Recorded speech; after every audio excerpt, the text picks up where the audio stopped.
So coming up next on the Cutting Edge podcast, we're going to be talking about wide awake surgery. Should be interesting. Don't miss out. Check it out.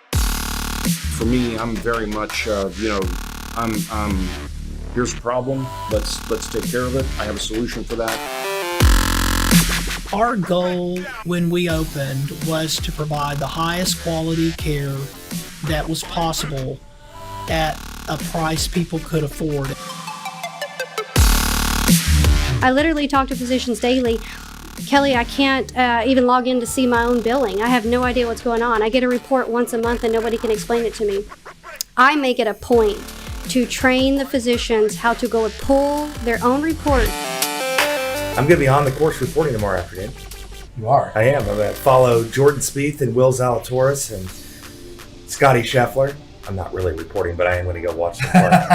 Probably drink a couple beers. Yeah, I might have a beer or two tomorrow afternoon. I mean, that would make my commentary even better. Well, hey everybody, we're here for the dawn of season 2 of the Cutting Edge podcast. Hard to believe it's been almost 6 months that we've been on break, but man, I'm super excited to get this season started. I think our lineup of guests is going to be better than it's ever been. Not that I ever have a bad guest, but it's just going to be a lot of fun. We just learned so much in our first season, and man, really blessed to be joined by 3 very, very sharp orthopedic surgeons in order for us to talk about a topic that I had absolutely no awareness of before their marketing director basically picked up the phone and said, hey, we'd love to come talk to you about this. So today's topic is going to be wide awake surgery, and wide awake orthopedic surgery in particular, which is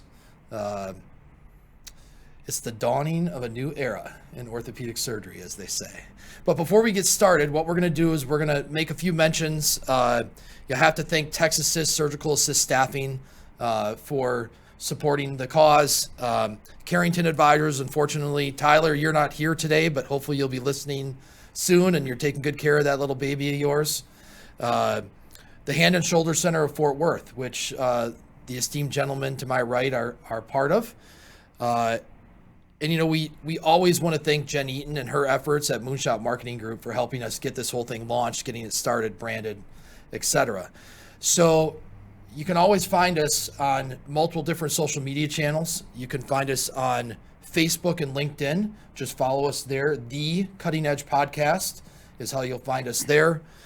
We recommend you follow us on Twitter. It's not super active, but man, when we put something out, it's important. And that is at TCE MedPod is our Twitter handle. Instagram, the Cutting Edge Pod. And my favorite, because you get to see all of our beautiful faces every time, is our YouTube channel. Man, follow us if you can. We're going to have a heck of a season this year. And man, let's get started. I'm going to do some introductions to my right, and we're going to start near to far. So we've got Dr. Lesley. Thanks for joining, man. Really glad you're here. Thank you. We've got Dr. Guevara, one of his partners here next to him, and then we've got Dr. Bates all the way down on the end. So they've been gracious enough to come over here from Fort Worth and battle the brutal traffic that is DFW and help educate us on wide awake surgery today. So I think the great place for us to start would be for the audience to get to know you guys, get to know a little bit about your background. And we're going to go reverse. So we're going to start down there with you, Dr. Bates. So just help us understand kind of, you know, where are you from? How'd you get into orthopedic surgery? And, you know, what helped you focus in on becoming a hand and upper extremity specialist? So my name's Christopher Bates. I grew up in Southern California, about 15 years, then to Washington State in a really small rural town. And my education took me kind of all over the country, Wake Forest for med school, Fort Worth for orthopedic surgery training, and up to Ohio to do my hand fellowship. Now, I fell in love with ortho working with my dad throughout middle school and high school and even into college. He's a one-man construction company, and we did a lot of finish work. So I grew up doing a lot of things in the house, you know, hanging and casing doors, putting in tile, kitchens, etc. And I really realized that I was very satisfied at the end of my day when I could see what I had accomplished. And I was always interested in medicine once I got into college, and sure enough, those two things meshed really well. Orthopedic surgery, being able to see on x-rays, fixing bones, putting tendons back together, all those kinds of things. In hand, I absolutely love it because we pretty much do anything in the hand area. Almost anything that has to happen in the hand, we can take care of. And that level of specialty just really excited me about orthopedic surgery and hand surgery. Well, you know, I bet your partners love you too, because they ever have an issue with a door or they have an issue with a home improvement project. Heavens. No. Hey, just call Chris. He's got it handled. No, you're a little rusty there. Oh, very much so. It's been years. Yeah. Oh gosh. Yeah. Med school, training, residency. It all takes a long time. Yeah. That's like riding a bike, they say. Maybe I'm down to give it a shot. I'll call you the next time I have an improvement, because for me, just to update any little thing in my house turns into an all-day project. Oh yeah, So, you plan for 5 minutes, it takes 5 hours. That's yeah, always, forget it. I'm the guy that goes back and forth to the hardware store 8 times. You are not alone. So, yeah. So, Dr. Bates, we're going to move on from you just for a moment here. So, Dr. Guevara, share with the audience a little bit about your upbringing and what brought you into orthopedic surgery. Yeah, it's great. I similar to Chris, I had sort of an upbringing that exposed me to the ability to help around the house, fix stuff. I was always mechanically inclined. I wanted to fix things. I liked the idea of taking something and getting it restored. And taking science classes and math classes, I really didn't have a direction. But when I shadowed an orthopedic surgeon, I said, that's it, I'm going to do that. So that took me to undergrad and med school in San Antonio, training in St. Louis at St. Louis University, all the way out to Cleveland Clinic for fellowship. Finally back in Texas, because I was born and raised in Houston. So the ability to come back, I owe to Dr. Lesley, who gave me a phone call and started that whole process, and was able to come back here and establish a total upper extremity group. So the idea that I can specialize and focus on just the shoulder, just the elbow, take what I have, build it within a team, and then really just, I don't feel like I'm enough of a surgeon to do everything in the body, right? I'm going to focus, I'm going to be good at what I'm good at, and then that's where I deliver my care. Yeah, I think that's an interesting comment, right? Because we see general practitioners in healthcare all the time, especially in a lot of other specialties. And in orthopedics, that's more common to be the rarity or the exception than the standard. So I find it interesting that you make that comment and you acknowledge that on your own, because I think my experience with orthopedic surgeons is that although they may have an area that they really love or an area of the body that they really cater to, whether it's through fellowship or whatever, they feel like they can do anything, right? They will do anything, sometimes at great cost to the patient. So this is refreshing to hear you guys self-admit that, hey, I'm really not good at everything, but I'm really good at this, right? And I think that's something that's a little nugget, whether you're a patient or your family or your administration, that's a great little nugget for people to take away today right off the go. So moving on from that, Dr. Lesley, thanks for joining us, and glad you could make it. Thank you so much. So yeah, my name's Nathan Lesley. My path, I think, into orthopedics and hand surgery specifically was a little more serendipitous than these guys. I'm coming from a small town in Texas. De Leon is about 2-3 hours west of here. And, going into medical school, my intention was to become general practice doc. These are the guys that I admired back home, good friends of mine. And just through med school at Texas Tech, and then through some exposure there, I met some great folks who did hand surgery. Really, at that point, just orthopedic surgery was kind of new to me. I'd barely heard of the field. Loved it, and through that, I went on to apply for a residency and was accepted there in Fort Worth. Had an outstanding chairman, Dave Lichtman, pretty internationally known, well-known hand surgeon. And he encouraged me along the way to pursue upper extremity surgery as a specialty. He helped me get a fellowship there at Brown University in Rhode Island, where I spent a year back in 2010. And so, began private practice in 2011. It's it's been great. So have you've been in private practice here in the DFW area your whole career? Yes, I have. Okay. Kind of scary to think that I'm the senior partner of these guys, but that's true. Well, we're not going to measure it by the volume of gray hair, because that would make me the senior partner if that's the case. Man, but one of the things that I look forward to today and really talking about is getting young physicians' perspective on what we're doing here, right? Because oftentimes people equate expertise with age and years of experience, and to a degree, yes. But every surgeon goes through the same number of years of training, right? To get to the point where they can go practice on their own. So for me, this will be a refreshing opportunity to hear from almost a different generation than other guests I've had on this show. Mm-hmm. So let's move on from there, because we don't have a lot of time. And what we're going to do here is we're going to have 2 segments that we're going to speak about different aspects of wide awake surgery. So, like I said at the beginning, wide awake surgery is something I was completely unaware of a month ago, basically.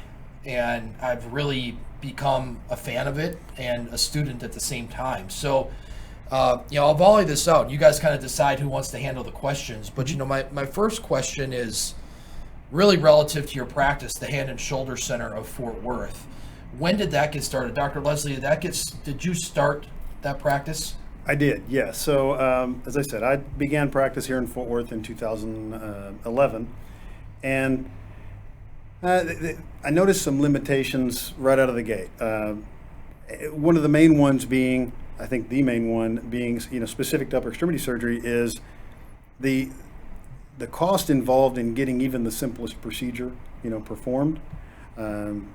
We've been reading about this, Wallant, which is wide awake surgery, which I'm really excited to talk about.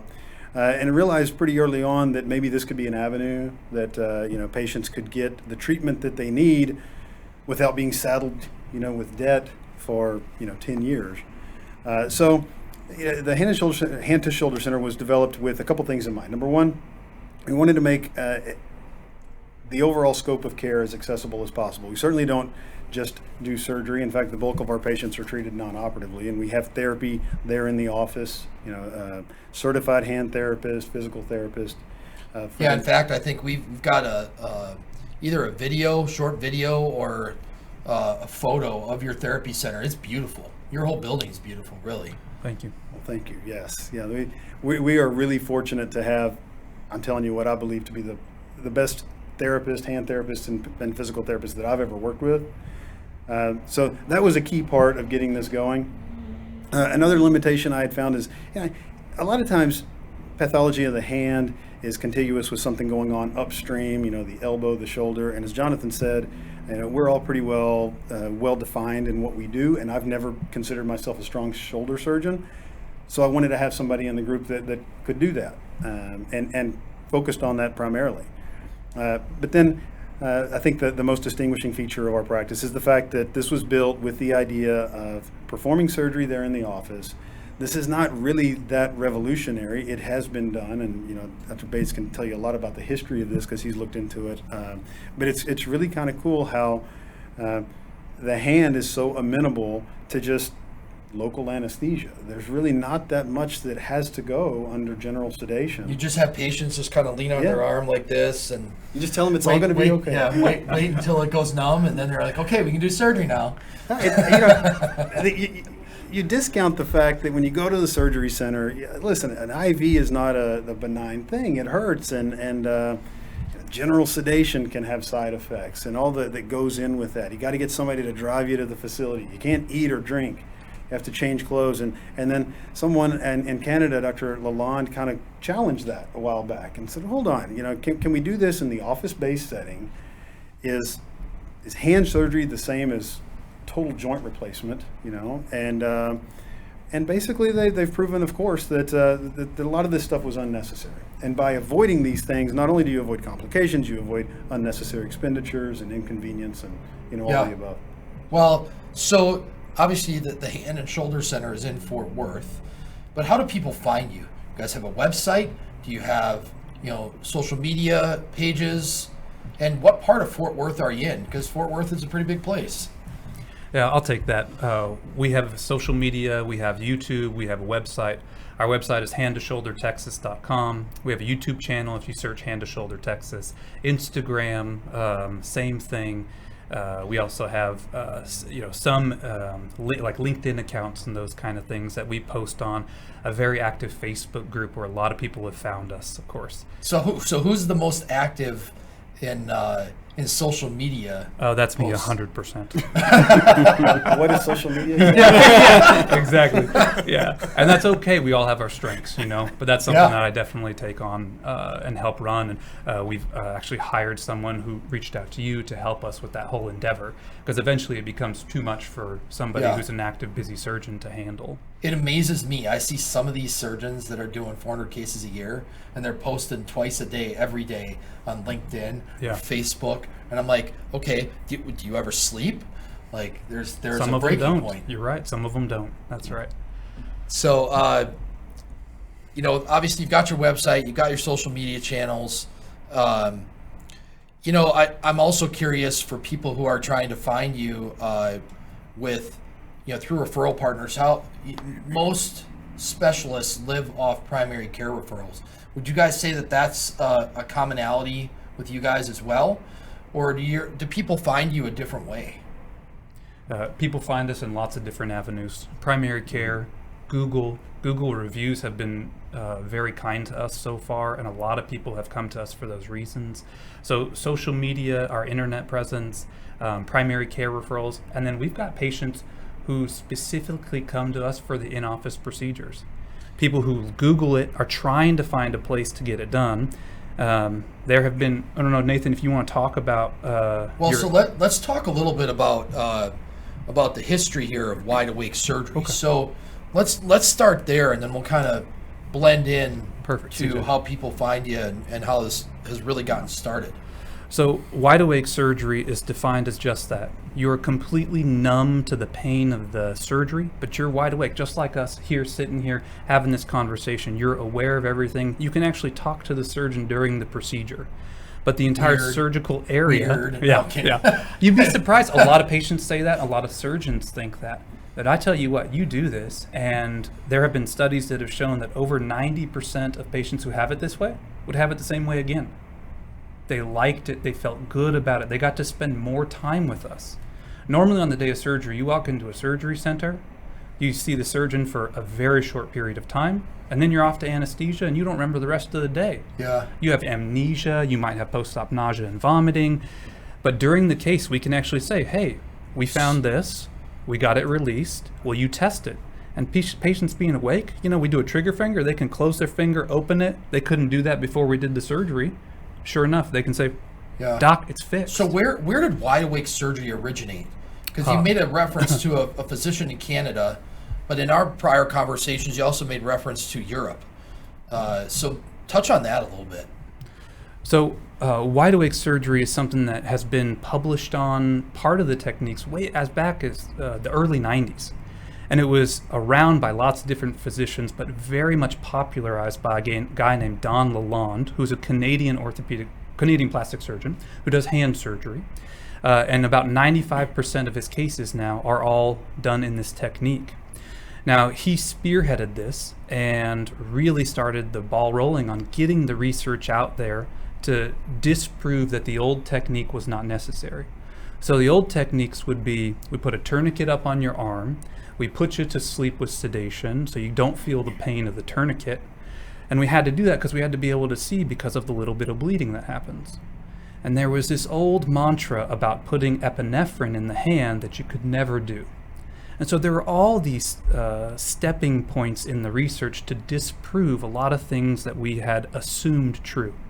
And so slowly over many years, we've disproven that you can put lidocaine with epinephrine in the finger. And that's the anesthetic that we use, which helps squeeze down the blood vessels so we can see. So you don't have to have the tourniquet, so there's no pain from the tourniquet. They also studied antibiotics, and if you actually have to give those, because that's another reason you have to have an IV during surgery. Turns out for clean, elective hand surgery, which is what we do almost primarily, the infection rate is exactly the same, less than 0.4%. I mean, that's incredible, right? Because what you guys are talking about is the antithesis of status quo. Exactly right. And I've been in this long enough to know that traditionally physicians are very, very slow to change, even to the detriment of the patient. So it's really encouraging to hear you guys talk about the challenge of the status quo, the fact that somebody's there and now you guys are starting to push. So, it kind of takes me to my next question, which is, you guys are choosing to be trailblazers. Why? Right? Why, when there's so many patients in DFW and you could build a practice a traditional way? What's the motivation here?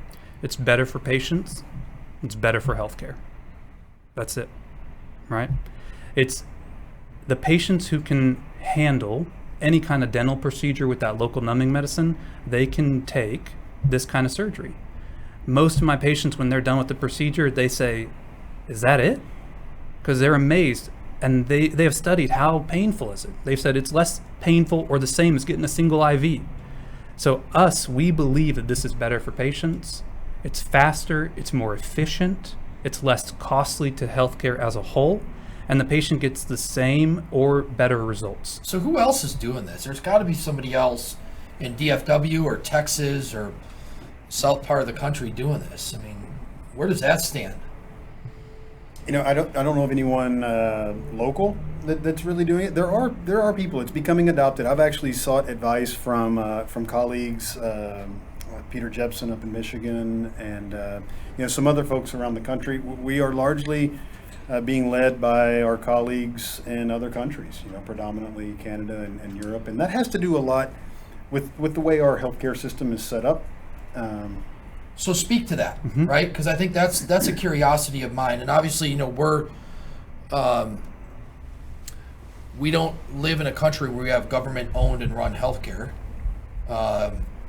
So maybe speak to why is that a limitation? I always think of the United States being leading edge, and we're always out front of the curve because we have the ability to be so much more liberal with how we spend dollars. Why is it the opposite of that, really, that somebody else is leading this charge?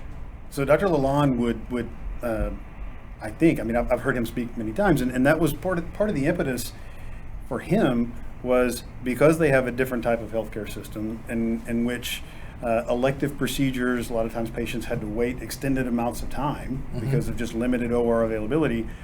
He was incentivized to find a way to get the care to his patients quicker. I think that's the key word there, incentivized, right? Does that exist in the United States? Currently, no. No, not at all.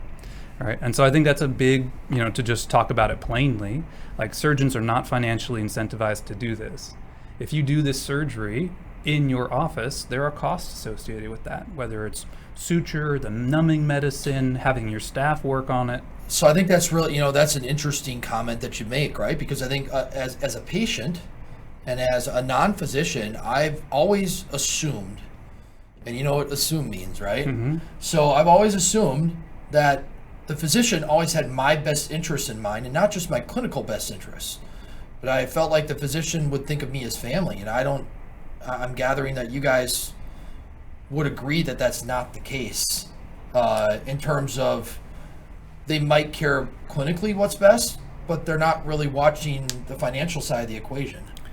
Well, and I don't know. Certainly our colleagues, at least local colleagues, I think they have the best intentions at heart, but it requires some motivation and a big financial expenditure to get this going, and I think there are multiple limitations. I've experienced these limitations. This is what took me 10 years to kind of get the ball rolling for us. But for those who don't understand the way surgical billing works in the United States, effectively, if you're going to have a procedure, you can expect 3 bills. You're going to get a bill from the surgeon, which is pretty reasonable. I think everybody expects that. And then there will be a bill coming from anesthesia, because typically that is not performed by the surgeon.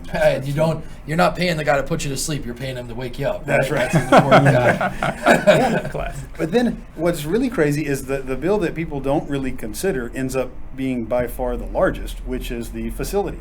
So, quick example: if you're going to have a simple carpal tunnel release, okay, a surgeon fee on that likely in the neighborhood of $700 to $800. Anesthesia more or less the same. Facilities going to be significantly more. It's going to be $3,000 to $4,000. And there are reasons for that. These facilities, they have big overhead and they have the capability to do major surgery.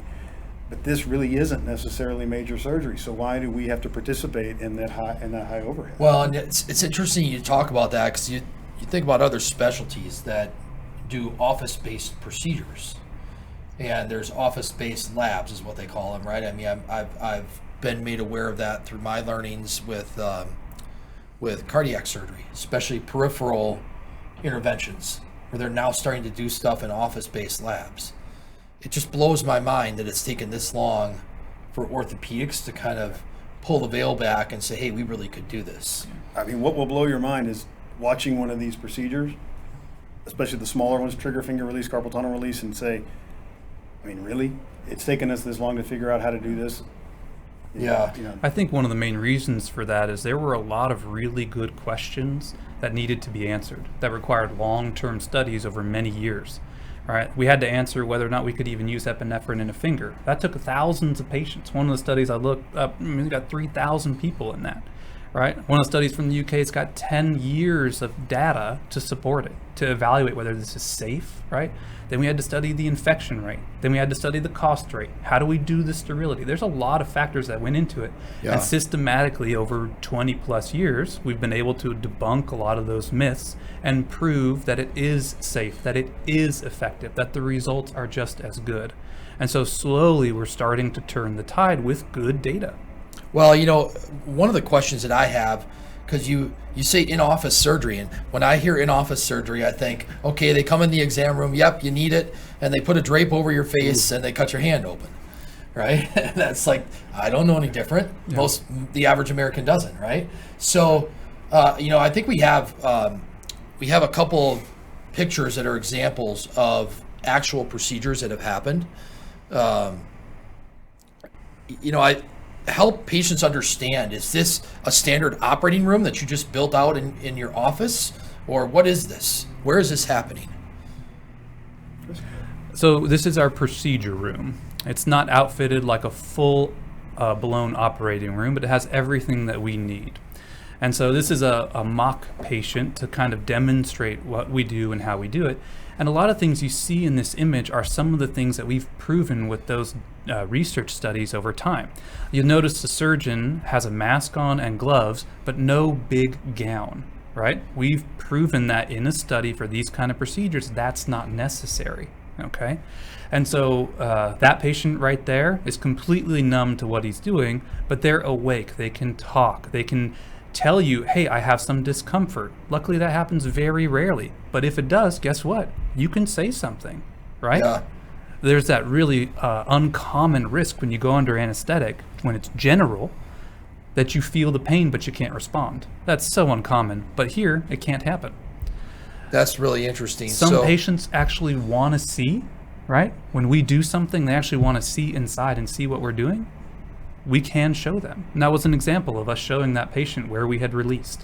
Wow. It's really kind of pulling back the curtain a little bit, because there's always this mystery about surgery. Yeah, it's kind of Wizard of Oz-ish, exactly. Right? I mean, very much. We're actually, you can show patients, you know what, as much as we like to think we're smart and whatever, this isn't that hard. And there you open the skin, there's the problem, we fix the problem, close the skin. Yeah. And most patients are just, blown away. As I said, that was it. Yeah. So, what kinds of cases are most common in this setting that you guys are doing? Dr. Guevara, I'm thinking about shoulder, and the first thing I think is rotator cuff repair, and I'm thinking, oh God, no way, right? Like, right. No, that's a good question. So, I definitely utilize anesthesia to the extent that it makes things safe and comfortable for the patient. A rotator cuff repair in the office is not feasible. So that's a surgery center procedure. Same thing with the shoulder replacement, fracture care, elbow surgery. You can blur the line a little bit as to what's safe to do in the office and what's not, but I still push the envelope to keep the patient comfortable, and really recovery is where I push the envelope. I want them to wake up quick. I want them to be able to not be groggy, not be overly sedated, recover from anesthesia as quickly as they can. That takes a lot of conversation with your anesthesiology team and your recovery team, but when you have everything in place. It's not wide awake. It can be, but I'll tell you, not everybody wants to listen to you pound away and strike hammers, right? Yeah. So for the patients that are not interested in listening to what you do in the operating room, you can keep them sedated and keep them comfortable and still have them wake up very quickly. Sure. It's not uncommon for it to be 20 to 30 minutes and you're up, walking, going to the bathroom, getting in the car, getting out of there. So hand and wrist procedures, right? Because what it sounds like is basically below the elbow is where this is at. How many patients exhibit symptoms and how many people have surgery every year where this could potentially be applicable? Yeah, CJ, the top 3 that we usually talk about are carpal tunnel, right, where you have numbness in the hand and these 3 fingers usually wakes you up in the middle of the night, that kind of thing. Trigger finger, where the patient closes their hand when they go to open it, it gets stuck and then has to click open and can be painful.